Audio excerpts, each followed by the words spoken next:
This is episode 18 of the Andrew Hines Real Estate Investing Podcast.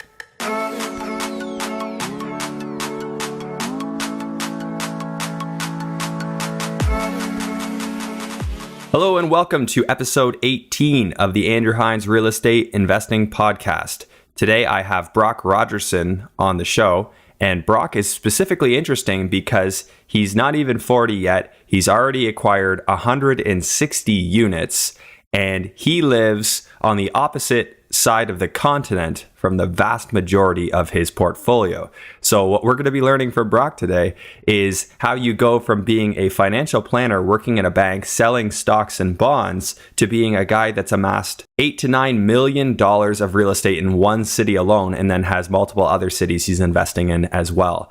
Brock is a wealth of knowledge. He's been a high performer as long as I've known him, and I've been fortunate enough to have known him for quite some time. I actually met him back in probably 2011 when I saw him buying properties like crazy and wondering, who the heck is this guy and how's he doing it? Today, Brock gets into his philosophy, and it's great to have this different perspective. Somebody that came from the financial planning world, somebody that's been coached to sell stocks and bonds, who saw the light and realized that real estate's where it's at. One of the things that's quite unique about Brock's approach is that he invests into markets that a lot of people are afraid of. He invests into markets that have no appreciation, no population growth, and high vacancy rates. And that's where he likes to be. That's his bread and butter, and he's going to tell us all about it. Before we get into it, I want to shout out to everyone who came out to the Greater Hamilton REI meetup on Wednesday. It was crazy. We had like 30 people. It was our first meetup, and it was really just a mastermind full of people trying to bring each other up and help each other grow each other's portfolios. So that was fantastic. Looking forward to doing more of them.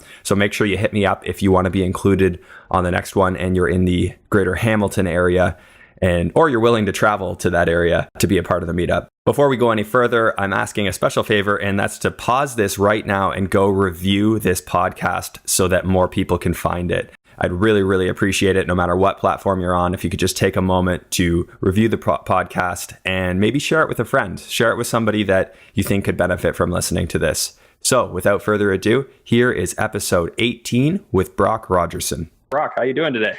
Very good. Thanks for asking.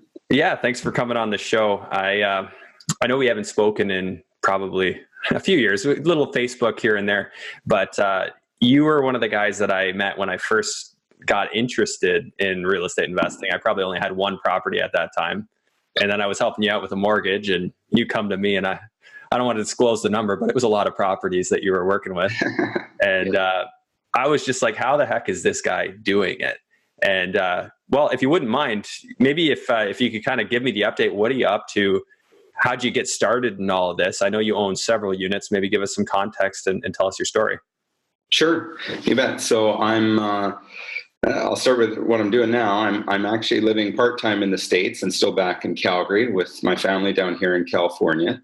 And I'm buying properties out east in New Brunswick. Mostly New Brunswick, looking at a project in Moose Jaw, Saskatchewan as well. It's been about a 9-year cycle to get to this point. And when I first started, I was at the bank. I dealt with our private wealth group, trying to convince clients to invest in our balanced portfolios rather than real estate. And once I guess it was a Rich Dad, Poor Dad course that came through. And when it came through, I decided I'd go and learn more about it so I could talk my clients out of investing in real estate. But after I attended the course, I thought, wow, this is actually pretty good. And then I started buying real estate. And fast forward, I'm not sure the exact number right now, but it's, I think, about 160 or so. 160 doors? Yeah, 160 doors. A lot of them were single family and duplexes when I started. So there's probably still, 30 or so single family or duplexes. And then I've been getting more into multifamily and one industrial in the last couple of years here. Wow. So you've been killing it. So to give it context, you were working at the bank back in Canada out of Calgary as an investment advisor? Yeah, essentially as a financial planner. Okay. And as clients came into new funds to the bank, I'd position them with different either stockbrokers or other financial planners, private investment counsel, different divisions of the bank, and I'd find what suits them best for their fund. Okay. And now you're in the States, but so you transitioned. Give me a time frame. So you started investment advising, well, financial planning, approximately when? 16 years, 17 years ago now. Okay. Yeah. And got the real estate bug somewhere 9 years. 9 years ago. 9 years ago. I think the first purchase was June 2010. June 2000. No, June 2009. It was during the sort of the recession. Okay, so good time to buy at that point.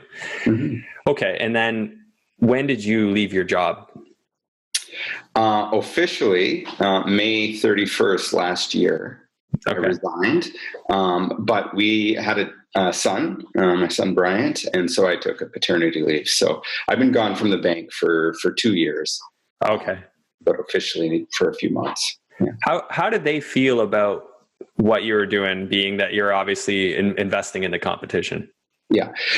You know what? They liked it. I had tremendous success at my job at the bank because I was able to speak to real estate rather than just discount it. Mm-hmm. So I think they encouraged it, and I don't view it as competition. It was very much complementary. And I think that's often proposed as sort of a false decision between one or the other. And the fact of that, there's pros and cons to real estate, stocks, bonds, and most people can't put all their funds in real estate because they need liquidity. It would be the main reason. And so they didn't mind it. I mean, I was able to, when I sat down with clients, look at their entire financial picture and give them advice based on that. And most of them were short on real estate. I mean, they'd only have their primary residence. Okay. But it worked actually. It was quite good. Okay, that's awesome, and I think that's true because there is a place for a stock portfolio. I think there is a place. I know that some people who invest in indexes can get. I don't know if you read that Tony Robbins book, the what was it, Unshakable? I didn't know. Yeah. He was just basically preaching how, after speaking with Warren Buffett and Ray Dalio and whoever else, that basically index funds are where it's at, and more or less saying that you could average around 11%. So as a passive hands off, I mean, you and I both know real estate, you can make way more. Yeah. You got to get your hands dirty sometimes. Yeah. Why don't you walk me through your vision in real estate investing, what you do, and you know what it means to you, what you're looking for? Sure. So I've always been a buy and hold investor.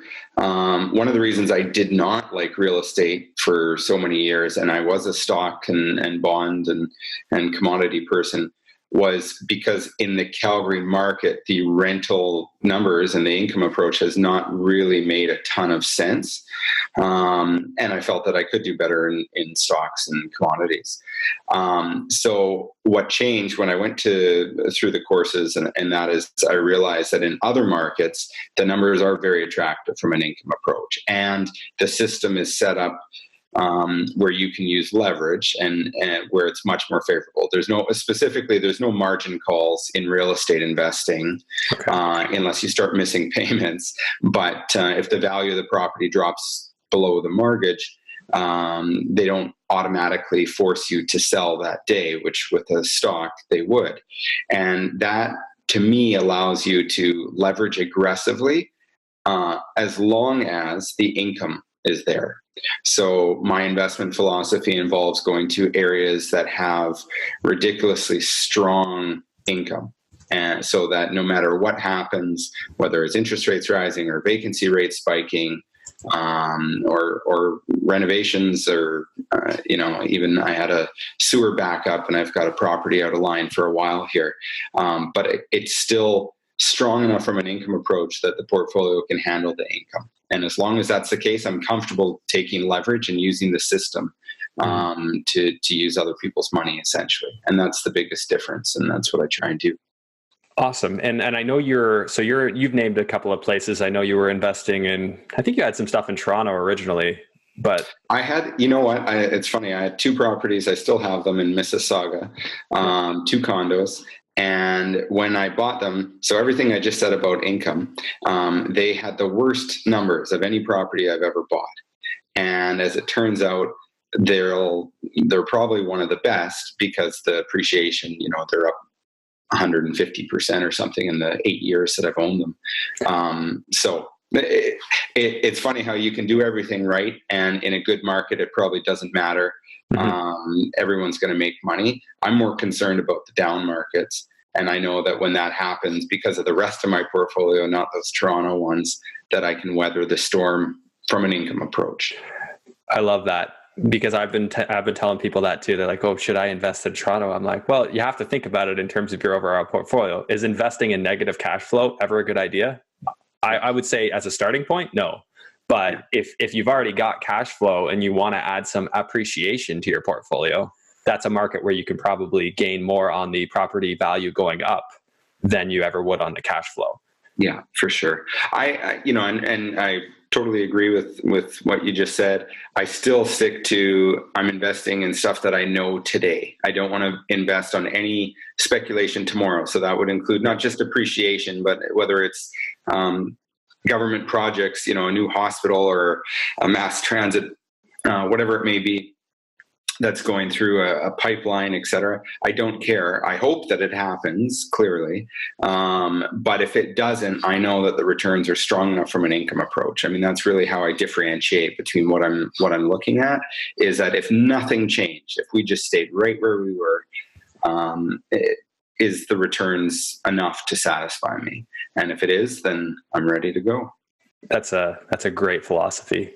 When are you satisfied when somebody announces new transit? At what point are you say, okay, I believe this? Is it when it's all set up and running daily, or is it? You know what? I do my best to not even bring that into the equation. Of course, when it's all done, it's great, but then the prices have moved as well.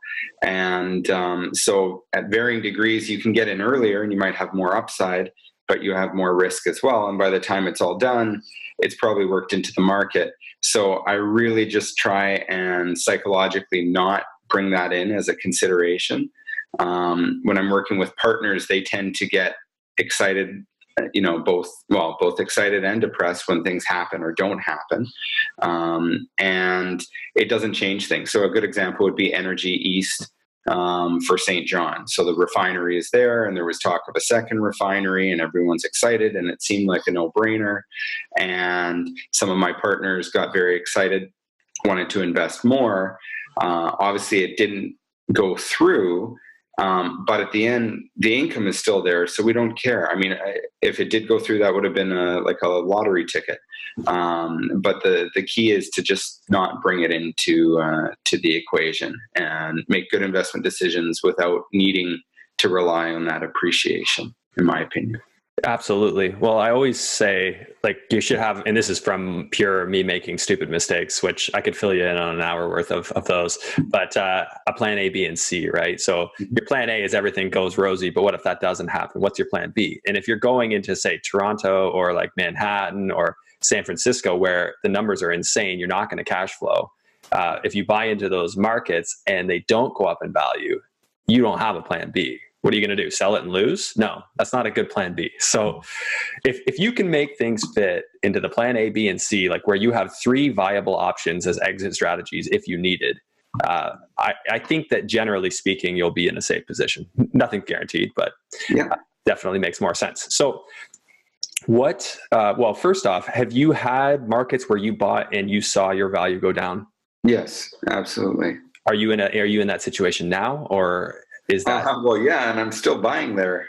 St. John would be the worst. I bought there. I started in 2010 or 11, and a lot of the property values. I had one project that there's external factors as well, but basically it started to come back now. But the value is still below my mortgage, and I've held it for 8 years. So it was a disaster. That being the case, it still cash flows. And I'm not in a rush to sell it, so I'll carry it, and eventually it will come back. But if I was relying on appreciation, or I needed the capital in 5 years, that would have been disastrous. So it does happen. I actually think St. John is attractive because the numbers are so low. And what made those ones not work has actually made the new ones start to work even better as that market comes back to a more normal rent level and property value. Okay, yeah. So for our friends in the States and who aren't familiar with St. John, just on the east coast of Canada, fairly cold market. Yeah. What's going on out there that gives you confidence in that market that the rental demand will stay there? I'm in St. John, New Brunswick. What's going on in St. John? Nothing. And that's why I'm investing there. There is nothing happening. And that's my whole point. Yes, people hope that stuff happens. There's potential that Energy East is now going to be a gas pipeline. There is Irving's building their new headquarters, which is an 11 building tower downtown, which is a big deal for St. John. There's cruise ships that come in the summer, but they're not really expanding the number of ships that come in. The second refinery, Irving's bought the land, but they haven't. They're not moving forward, and probably will not. So there is not a whole bunch going. What's good is that it's coming from a really weak standpoint where vacancies were above 10, and rents had dropped to abnormally low levels. And that's strengthening.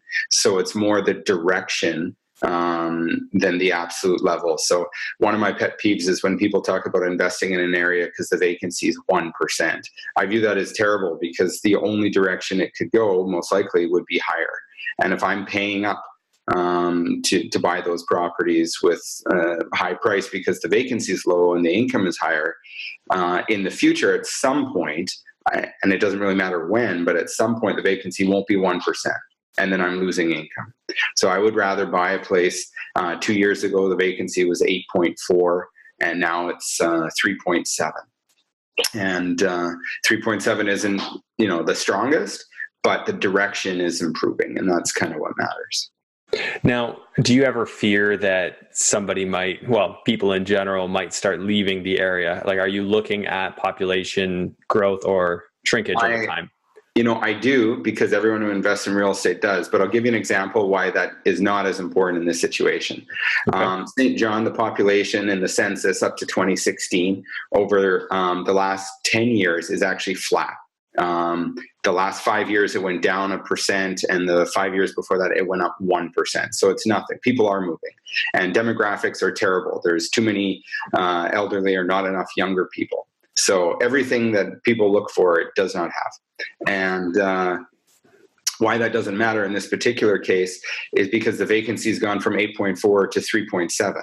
So the natural question would be, how do you have the vacancy rate drop by more than 4% without population? And I think people forget there's two sides of the equation. There's supply and demand. And the demand isn't there. That hasn't changed. It's just steady and probably will be for a long time. But the supply is shrinking. You have old buildings and lack of investment. And because of that, the city has actually condemned a bunch of them. Some of them just naturally, as time goes on, expire or burn. And so you've seen a shrinking of the supply. And because of that, the vacancy rate has dropped with zero population growth. The vacancy has dropped nearly 5%. So I think people are missing the boat when they focus on the population change. And then further, if you look on more of a micro level, you actually do have a population increase in Uptown St. John of 15% in the last 5 years. And so what's happening is, as these older properties require more capital expenditures, and some of the owners have had financial difficulties and abandoned them, the reinvestment has been Uptown St. John. And so they've redeveloped some of these old, historic, beautiful buildings, sandstone buildings, multifamily, et cetera. And as they've rebuilt them, the population has moved to Uptown. So you actually have a shrinking of population in all areas outside of Uptown, and an increase in Uptown St. John. So within the city, there's different areas that are doing well. The city as a whole is just flat. It's just people moving around, but there's still lots of opportunity that's in there. And if down the road there was, for some reason, population growth, which could come from immigration or it could come from some other economic projects, that would be great. But that's the lottery, and I try not to bring that into the equation. Okay, so basically your experience there with Uptown is that even in a market that's flat, you can still stand out and maybe even get higher rents. Is that possible there, do you think? Yeah, rents are in the last 2 years have gone up significantly. I think technically by CMHC reports, they might be up, I don't know, 5% or 6%, but the reality is a lot of them in some of the properties that have been owned by people who have had them for a long time that went through the vacancies in 2013 and 14, they're scared to raise their rents. And because they don't want the vacancies again, so they're below what the market is. So a lot of the properties that I'm buying, you don't even have to fix up. You can actually just buy and increase the rents to the average market rent and have a significant increase of 10 to 20% in the value of the building. Do you have issues with tenant rules out there, or is it fairly flexible? One of the most friendly that I've operated in. I'm in 5 provinces in Canada and 1 state in the States. And there is no rent control.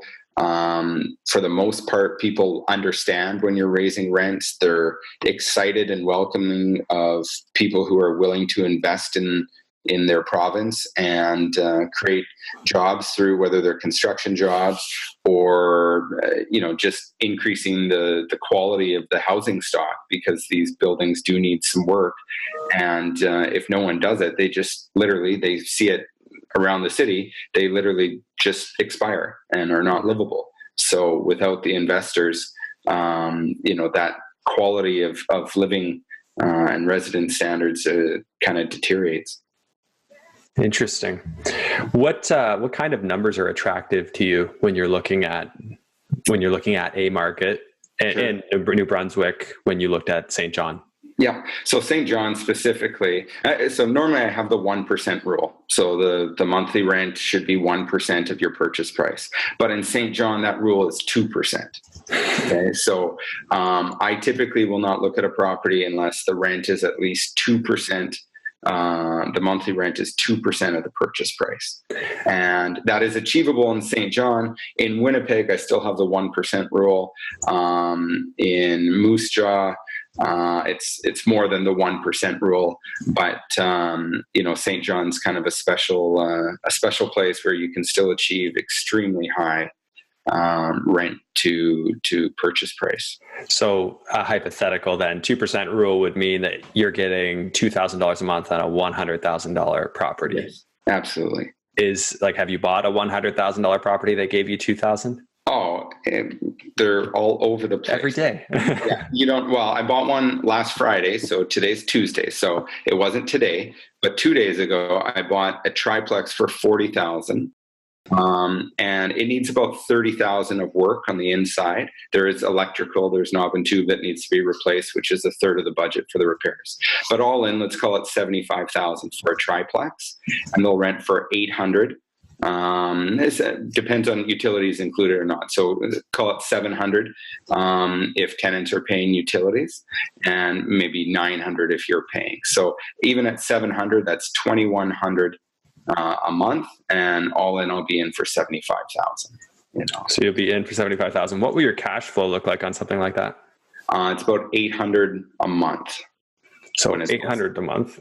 Yeah, and that's pretty conservative. I've got all my projects. I've got large allowances for various costs, larger than what you typically see.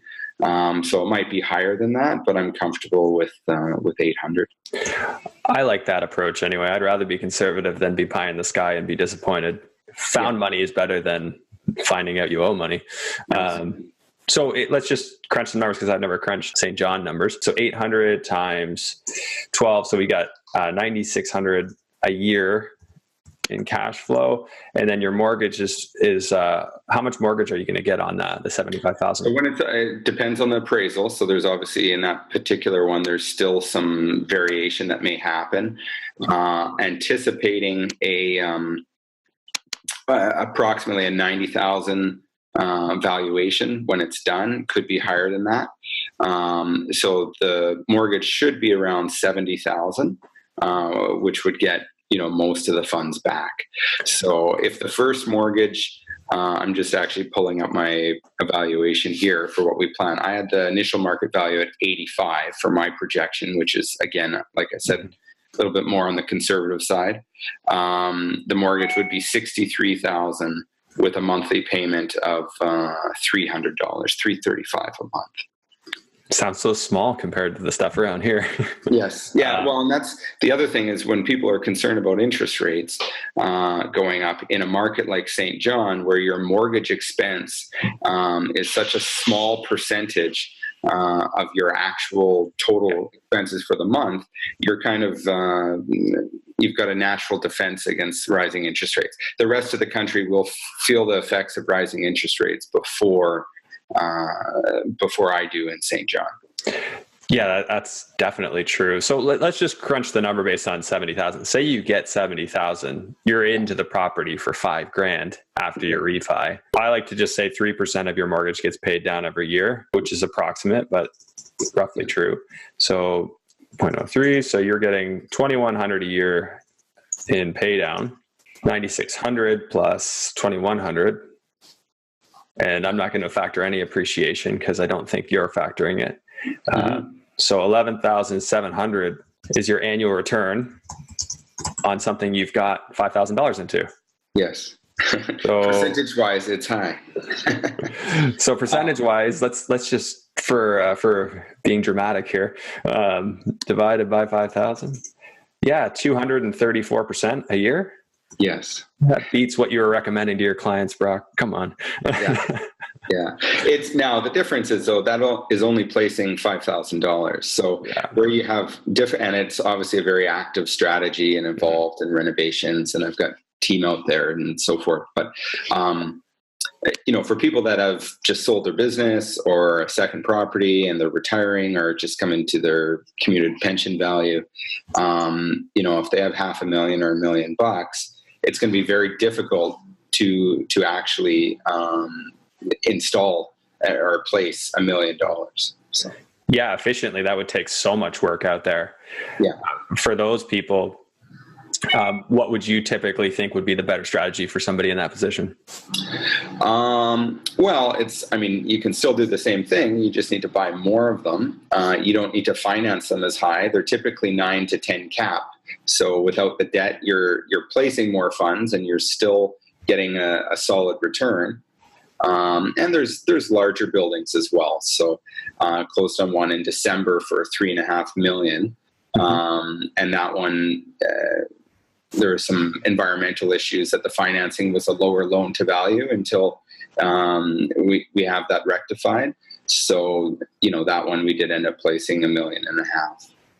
Okay, so you can invest and get a good return on equity. You just kind of got to go bigger, especially in a market like that. Or you can come to Toronto and with $500,000, you can buy half a property. Yes, exactly. No, a third or a quarter of a property, depends on what single family home. Obviously a pretty big difference. How are you finding investing at a distance, and how did you overcome the obvious hurdles that are attached to that? Sure. Well, I've always invested from a distance, so it's hard to say the opposite. I've always been a firm believer. I'm a banker by trade, so I should not be the person who's doing the renovations. Other people can do it better than I can. So I've been quite comfortable having other people do it because I know I'm not capable of it. There's different tactics that you use in different cities. In St. John, I do work with 3 different property management companies. And I find that does give me a lot better idea of what's going on out there. They all have their strengths and weaknesses, and depending on the property, they match up.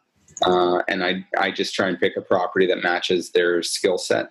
And, I found that's been one of the most effective ways is just working with multiple teams rather than just one. Interesting. What was the hardest thing that happened for you investing at a distance? What's gone wrong that has been a challenge investing at a distance? Lots of stuff. We had, there's endless things that happen, but one that comes to mind was what we affectionately call the Poop Palace. And the Poop Palace is a 15-unit apartment building that I purchased a couple of years ago, and the main sewer stack backed up. And we were renovating the one unit that happened to be the lowest point in the building. So when the sewer stack backed up, all the poop came out of the bathtub, the toilet, and then flooded. We had about 2 or 3 inches of sewer throughout the entire apartment. And they were in it the day before, and they came back the next day. So it's not like it had sat there for a long time, but it was all 15 people's apartment buildings from within the apartment building, all their poop and shower water, and there was carrots. There was carrot poop everywhere. And I mean, it doesn't matter how bad it is. The process is the same where, the property manager dealt with it. So yeah. I was never in a situation that I had to actually go out and deal with that myself. So I don't know. You have to be in that situation though, right? Because if you needed to get to St. John right now, how long would it take you to get there?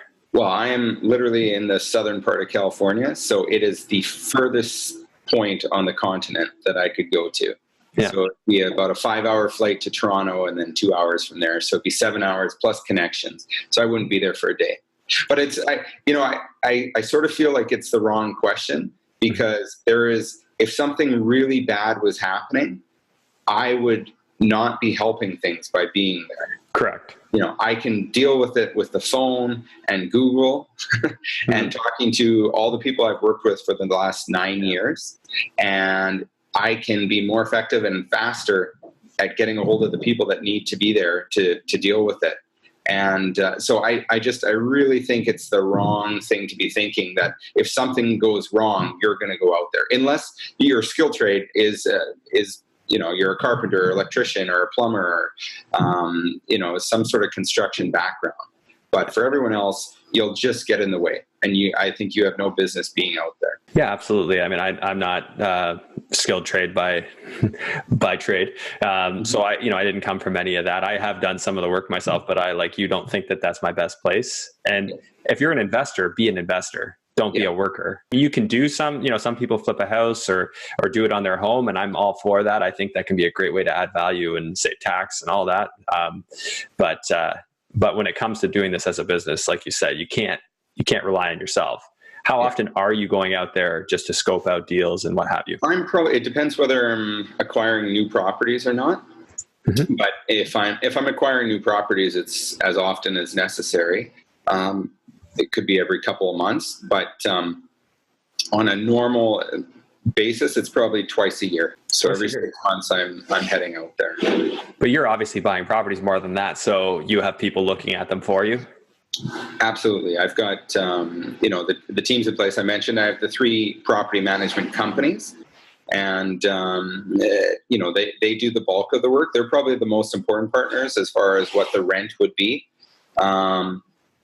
And beyond that, I mean, property inspectors, insurance, appraisers, property condition assessment, engineers for the larger ones, whether it's mechanical, electrical, structural, it's whoever needs to be out there can.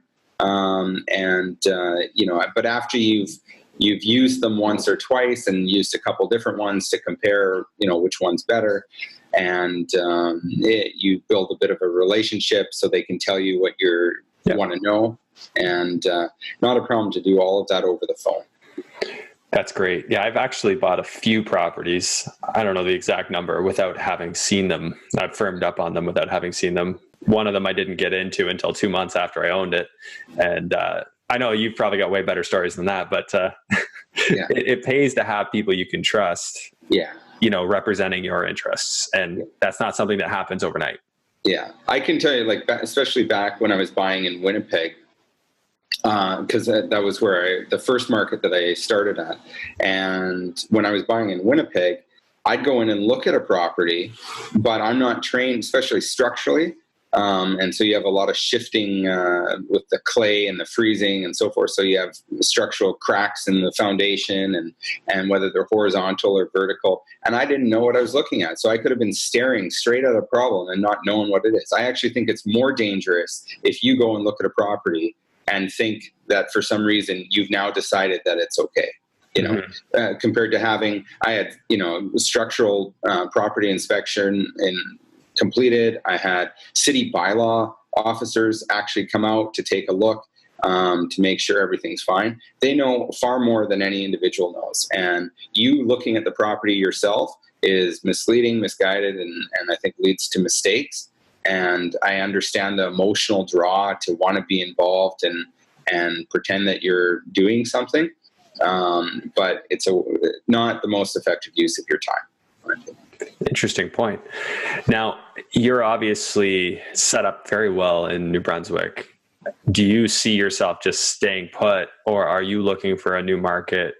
Are you looking at areas in the States now that you're down there? I am, but I've been waiting on my green card for 2 years. So as soon as my green card comes through, which should be in the next couple months, but I've been saying that for the last 12 months. And once that's through, I'll be looking in the States. And I've already started. I've been looking more in Alabama and Georgia. I will eventually start looking at more states down there as well, Oklahoma, Tennessee, New Orleans, so sort of the southeast corner. Mm-hmm. But I purchased one property in Atlanta, but I have not been able to sort of move forward as I had originally planned in the States, as I'm still waiting to get some of my personal immigration and tax stuff sorted, so it's smoother sailing. Now, I'm just curious because you don't need to be a citizen or have a green card to buy real estate in the U.S. Is there a particular hang up there with that? If it's personal, don't. Yeah. So no, you can, of course, you can do it, but you can't do it as well. Okay. And so there's tax reasons when you become non-residents, the various structures that you do. So if you're just talking about going out and buying one property, you could pretty much hold it in any structure you want. We bought the one in Atlanta. Actually, my wife purchased it in her name. She's an American. And it's easier to get the financing at a higher loan to value at a lower interest rate. So it's easier to get insurance, set up bank accounts. There's many different ways why it's just easier. So if you're talking about anything on scale, it's just easier if you do have that set up. But yes, of course, you can still do it, and you can either pay cash for the property, or you can go to a B lender and get it at a slightly higher interest rate and slightly lower loan to value, and the properties do still work. For me, though, when I'm looking at it and saying, okay, well, I could go and accept that, or there's a very viable alternative in Canada, and that's St. John, New Brunswick. Like it's, which the numbers are actually better than any market that I've seen in the States. So other than the fact that it's not sexy to buy in New Brunswick, it hands down, I'll compare the numbers there to any market that I've seen, definitely in the rest of Canada. But even all of the ones I've come across in the States as well. If you don't mind me asking, what approximately is the total asset value of your New Brunswick real estate? Yeah. Well, New Brunswick, off the top of my head, 8 mil, 9 mil. So you got 8 or 9 mil into New Brunswick. Yeah, which is, when you're talking about $100,000 triplexes, that's a lot of property. Being a lot. I realize that's only a few Toronto ones, but it's. And how are you able to arrange so many mortgages? Did you find you just had to go commercial, or were you still able to do that on the residential side? No, when I was, so that would be more my background coming from the bank. And while I did investments before I did the financial planning, I did do some commercial lending and residential lending at the bank as well. So there's different ways. You just have to keep pushing, and when it doesn't work one way, then you try it another way. And whether it's different corporations, different lenders, different partners. More recently, I have gone commercial. However, the one that I just bought on Friday that I mentioned, that's 3 units, so that's residential, and I'll still get a mortgage. I have a partner on that one. So is it in his name, the partner's name? No, that one's actually in a company that we both own. However, he is the majority shareholder, and majority of the majority shareholder. However, the voting shares are a little bit different. There's different classes of shares, so you can still have things split up however you want them or however the project is desired. So there's speak to a lawyer, speak to an accountant, and there's always ways to work around that where you can sort of keep the bank happy, and still divvy up the property and the project as you want it. That's super, super interesting because I've wondered about that for a while. So you're basically saying that you can satisfy the bank, you can they only want the guarantee of, say, your partner. They don't want your personal guarantee, but you're still in some way a beneficial owner of that property. You just need a specific legal structure. Yeah. It's complicated. It would be a whole nother show. But basically what it comes down to is I have no problem giving my personal guarantee, but they know that I'm leaving the country. I was supposed to be, from a residency standpoint, already gone last year. And because of that, they don't have the recourse to come after me as easily in the States as they would in Canada. So my personal guarantee is not as valuable to them. So they actually don't want it that way. They would rather have someone else on it. And then when you do that, as far as typically you can't take all of the voting control.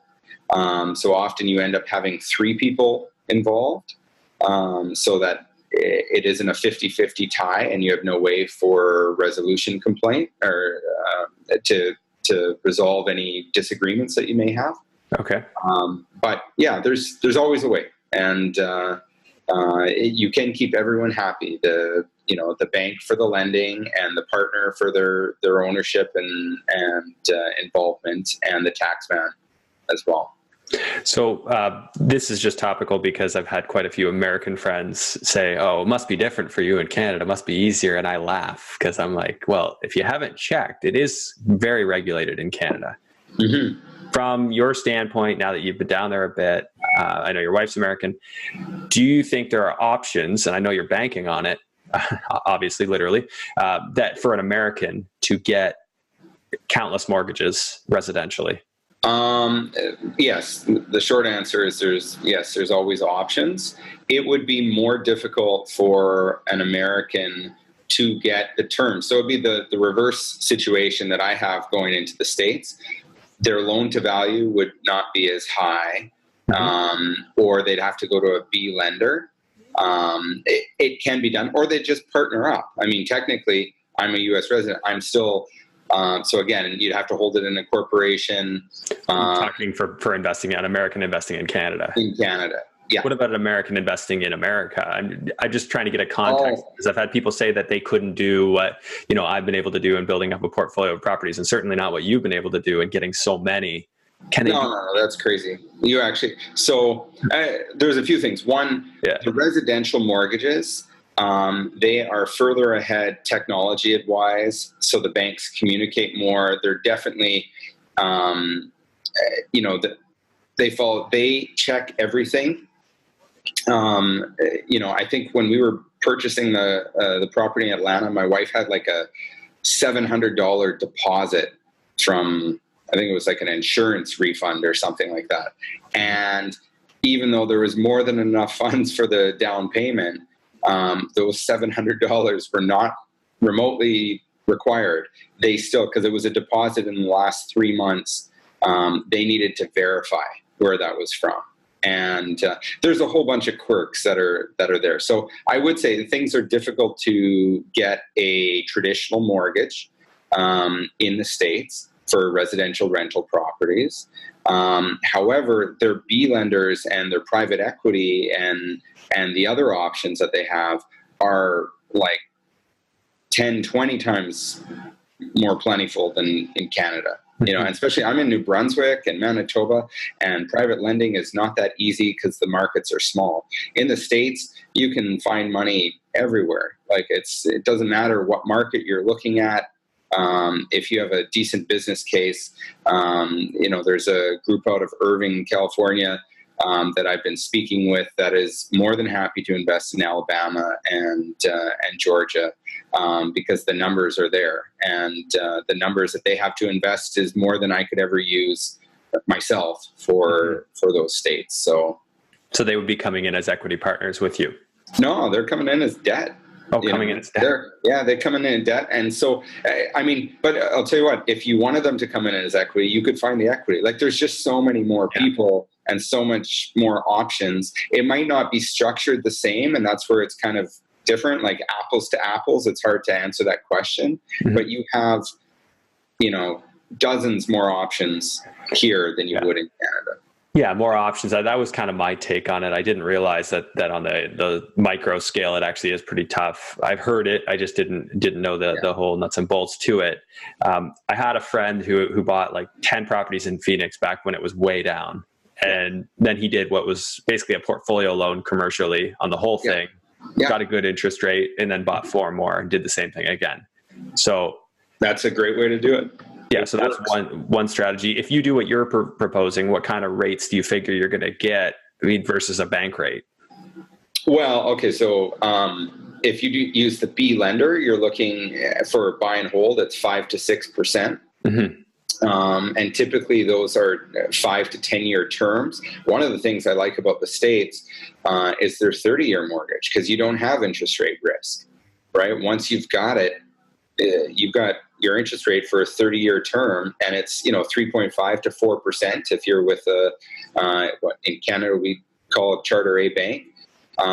So there's limited on the residential on how far you can go with that, but definitely for your first 5 to maximum 10, you're looking at sub 4 fixed forever, that you never have to worry about interest rate risk, and then beyond that, sure. In commercial, you can get down there as well if the project is strong enough. But even if it's not, and you're using a B lender like private equity group that's lending the funds to the project, it's still in that 5 to 6% range. So the interest rates are a touch higher, but down there's probably so many more markets that the cash flow is stronger, right? You're able to hit the 1% rule. It's stronger than most of the places in Canada. I would still come back to that if there was no obstacles or challenges to invest anywhere, I still think St. John, New Brunswick has the numbers, and I'm not just investing there because I'm in Canada. I'm investing there because it makes sense. That's awesome. I don't know if I ever told you this back when we were doing stuff together, as far as mortgages go, but I bought a couple in Youngstown, Ohio for the cash flow. The cap rates were like 17, 18% on what I was buying. Crazy. And I think the market was great. There was one negative in that the population had been steadily declining for a really long time, but there was a lot of stuff around it. And I just kind of felt like there'll always be a certain portion of that city that's going to stay. Yeah. And it didn't go well for me. But I'd just be really curious to hear your thoughts on that market. More, it didn't go well for me because I had a bad property manager who did some things with my money and wrecked my properties. But that's one of those risks of doing at a distance. And this is why I've often told people, when you're getting started, don't do it at a distance, which your advice goes completely against, and it works for you, which is what I love about this, right? We all have our own perspective as to what's going to work and what you need to do to make it work. It's just a different approach. Yeah. So sorry, my comment on Ohio? Yeah. What would your comment be? It's, some of the numbers are great. I mean, I think the total return, the market's fairly efficient at, calculating with the information they have at hand. So if it has a 17 or 18% cap rate, it's basically telling you you're going to make the money through cash flow, not appreciation. And you might only have a 5 to 10 year time frame before that property literally has no value because it's dilapidated, unless you reinvest in it, which you probably won't do. And maybe you wouldn't, right? And so that's fine, but the return is still there. What I like about that is I feel that investing more as a contrarian in those markets, things can change. Windsor would be a good example in 2008 and 9. I actually looked at Windsor the same time I was looking at St. John in 2010. And I decided to go with St. John, which was stronger than Windsor. Windsor had vacancy rates of 14%, and people were all saying not to invest in it. And I listened. And as an alternative, vacancy now is like 3%. And all those properties have sort of turned around, and they don't always turn around, but you have more upside. When you're buying something that is strong, that has low vacancy, strong population growth, good economics, it could keep getting better. That's still a possibility. But you're paying a premium to get that strength. And if that ever turns, you're in a lot of trouble. Whereas at least if you're buying in an area that's already weak, you're not paying the premium. Yeah. So I view both of them 5 years, 10 years from now, who knows where they are. But you never know. It could turn around. It could stabilize. It could grow. I would just rather not pay a premium to get into those markets to start with, and hope that 10 years, 15 years from now, things have changed. Makes sense. So wanted to get to some wrap-up questions. What's one thing that you would suggest, the most important thing you would suggest to somebody who wants to get started in this type of investing? Just do it. Get started, and don't bite off more than you can chew. Start small. Now, the reason why New Brunswick was good, that's why I picked Winnipeg when I started as well. Single family homes are great, and duplexes are great. Everyone loves multifamilies, but you don't have to jump right into them. If you're comfortable, you can. That's fine too. But I think you can cut your teeth and sort of learn your lessons in smaller markets before you take on larger projects, because you will make mistakes. But the important thing is that you do them. When I first started, I remember in the course, there was someone I took the course with, and we both went to Winnipeg to look at properties. And I bought one that trip, and she continued to look at the market, make offers, try and get that good deal. And that first year, I bought 10 or 11 properties. She got her first one a year later, but the average price in Winnipeg had gone up 10%, and she got a discount. So she was basically paying the same price I was when I first started. So probably the best advice I could give is to just get started, start small, but start. Okay. And would you say that there's like a specific rule to follow? Like, would you say 1% rule is a minimum as far as your philosophy goes? For my philosophy, yes. I think the key is not even so much the 1%, but just that it cash flows. So if you're conservative and you've included every expense you can possibly think of, and it still cash flows, whether that's 1% or 2%, or 0.75%, that's fine. But just cash flow is important, especially when you start. But I do think that sometimes we get too hung up on cash flow as well. There's a limit. You want to make sure that you've got everything covered, but in the end, you probably just want more assets under management, Okay. So. And what's one thing that you would tell people not to do? Good question.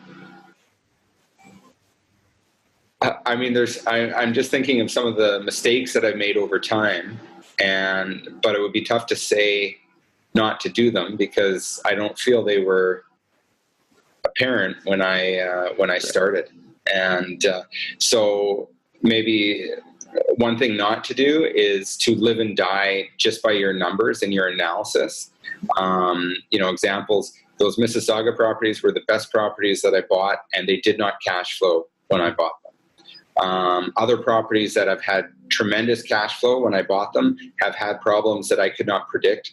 Like that Poop Palace one, where we've had some vacancies and they're still constructing and it's negative cash flow. And in the end, insurance will cover it. But, at the moment, it doesn't look like the greatest property. So I think sometimes we just get too hung up on our analysis, do as much as you can and try and make good decisions, but still be prepared that it's not going to go the way that you are or the way that you think it will always. And still do it, but be prepared. Yeah, that's great. So I have another question for you, just more on a personal level. Obviously, with what you've done, there's more than enough cash flow in that portfolio for you to just go to Fiji or something and never work again. So what's in it for you at this point? Why keep pushing? Well, you know what? I think it's kind of another, I don't know, not a mistruth, but people assume that the cash flow is great when you get more properties. But there is always a list of things that you could spend that money on to improve the portfolio, especially with older properties. Or I'd go and buy more properties, and so I mean, I guess theoretically I could stop and move to Fiji, but I do find the cash flow is lumpy. It's good at times, and then there's projects, and they all tend to come at the same time. So then there's no cash flow in those months. So it's, you've got to have that balance of cash flow and appreciation or mortgage buy down, et cetera. And I don't think it's a get rich slowly scheme. It's not a get rich quick. Okay. And what drives me, I mean, it's just still not there. I think if you have the ability to do something, and a skill set that you can do it fairly well, that you should keep doing it. It's, I don't know. It's not something I plan on stopping anytime soon. In fact, I want to ramp it up a bit. So you're enjoying yourself is what you're saying? Absolutely. Yeah. Oh, that's great. You got to do what you love. Yep. Okay. Well, was there anything else that you wanted to share before we wrap up, or is that covering it? Go Flames go, I guess. Yeah. Okay. Fair enough. Yeah. They're in the playoffs this year. I got beat last night, but we'll see. Nice. Okay. Well, yeah, thanks, Brock. This was like just 50 minutes of pure gold. So I know our listeners are going to get a lot of value out of this, and I certainly did. Been meaning to catch up with you, and this is a good way of doing it. So it's great to talk. Yeah, man. Okay. Well, thanks a lot. So if anyone wants to get a hold of Brock, he's not quite set up. He's going to have something coming in the future. So I'll have you on again, Brock, and we can share some contact. And we'll go from there. Okay. So thanks again, Brock. And just before, actually, I wanted to do the question. So favorite book, and it could be real estate based or not. Oh, that's a good one. I mean, real estate based, probably Rich Dad, Poor Dad. Okay. And man, beyond that, I mean, most of the books that I follow are more investing in stocks. So Reminiscences of a Stock Operator by Jesse Livermore, or Getting Started in Technical Analysis by Jack Swagger, or some of those. There's a lot of crossover between stocks and real estate. And I think we can all learn as real estate investors by paying more attention to good, strong stock investors as well. Very interesting. What is your favorite hobby to do? Golf. Golf? Guess golf. You can golf a lot more now that you're in California. It's funny. The first year I was down here, I really didn't play that much more. But this year I've been getting out, and it's been really nice in January to see all my friends' Facebook pictures of snow and how cold, and the polar vortex while I'm out on the golf course.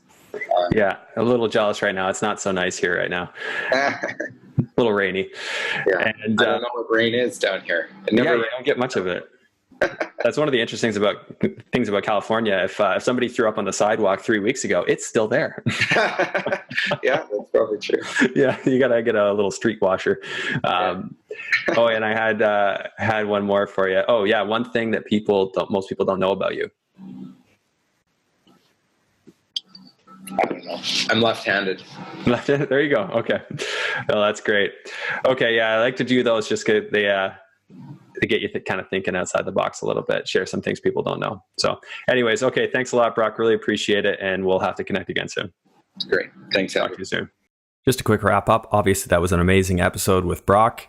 His approach to picking markets is unlike anything I've seen from anyone else who's been on the show. And the way he looks for high vacancy and the way he sees opportunities in that really has to get you thinking that there may be unseen opportunities in your market right now. There may be opportunities that you don't think are opportunities, but no one else thinks they're opportunities either. So it might be a good idea to take a look around and look for some hidden value in your area, something that other people might not be putting enough value on.